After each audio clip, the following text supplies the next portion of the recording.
जय श्री राम। परम प्रिय मेरे भाई बहन, शरद पूर्णिमा की बहुत बहुत शुभकामनाएं। इसको कोजागिरी पूर्णिमा भी कहते हैं। जो भी भाई बंधु पूर्णिमा का व्रत करते हैं अथवा श्री सत्यनारायण भगवान की कथा करते हैं, जो भी पूर्णिमा से संबंधित कार्य करते हैं, उन सभी लोगों को 28 अक्टूबर 2023 को ही मनाना है।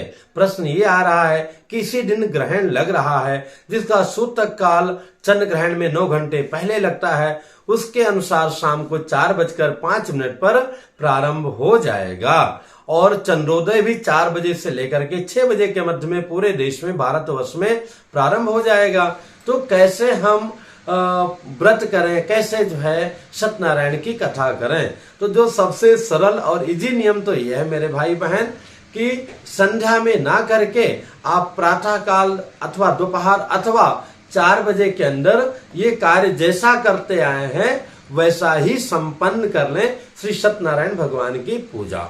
और अगर संध्या वेला में करने की इच्छा है तो उसमें थोड़ा सा नियम आपको पालन करना होगा। तो नियम पालन क्या है कि जो कह सकते हैं कि हलवा प्रसाद वगैरह बनाते थे वो नहीं बनाना है, मिठाई इत्यादि भी नहीं बाहर से मंगाना है। सूखे मेवा का भोग आप लगा सकते हैं। स्नान के लिए जो दूध रखेंगे उसमें जो है पहले से ही कुशा, जिसको दर्भ दाभ भी बोलते हैं, वो डाल करके रखेंगे। फिर उसी दूध से जो है प्रभु जी का स्नान करा सकते हैं।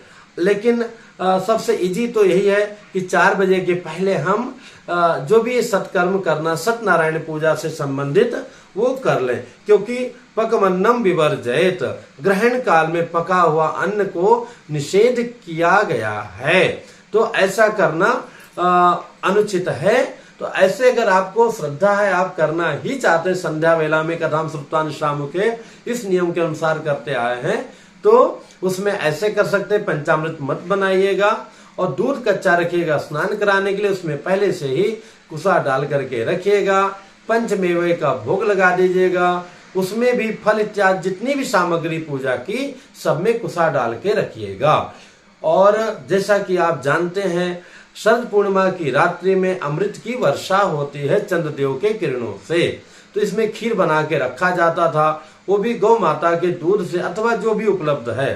तो अगर किसी के अंदर वो अटूट श्रद्धा है अथवा घर में कोई बहुत बीमार रहता है, कुछ उस दृष्टि से हमें रखना है, तो आप जब सूतक संपन्न हो जाएगा रात में 2:24 पर, उसके बाद जो आप दिन में ही आपने दूध रखा हुआ है और उस दूध में कुसा अथवा दाब जिसको बोलते हैं डाल के रखा है, उसी दूध से फिर 2:30 बजे रात में 2:24 के बाद में स्नान कीजिए, पूजा कीजिए और उसके बाद में फिर वो खीर बनाइए। फिर 1-1.5 घंटा जो समय मिले उसमें चंद्रदेव की छाया में रख के भगवान को भोग लगा करके और फिर वो ग्रहण कर सकते हैं।